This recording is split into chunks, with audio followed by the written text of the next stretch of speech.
ريتوه السيد هذا ما اسموش حنا بعل بالزهر. السيد هذا مش فقط كي جا للمنتخب لا ساوم لا بيع لا شري لا قال عطيوني طون باش انا نجي نلعب للمنتخب. والسيد هذا مش فقط كي تشوفه يلعب انت ولابس المريول متاع المنتخب تقوش عليه بالرسمي جندي في حرب. السيد هذا تقول صرته مقصوصة في تونس وتربى وعاش وتولد هنا، الورك هو عاش البرة وتولد البرة. بالحق الانسان هذا مبدع باتم معنى الكلمه.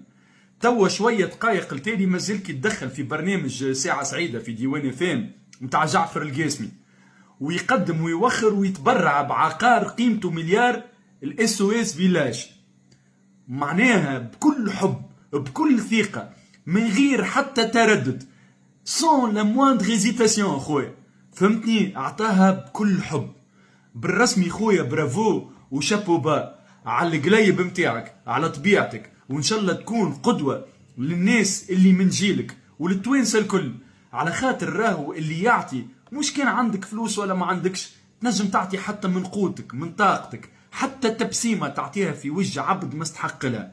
هذا هو العطاء بالحق.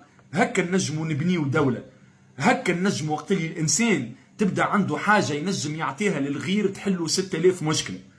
هذه هي تونس. برافو حنا بعض.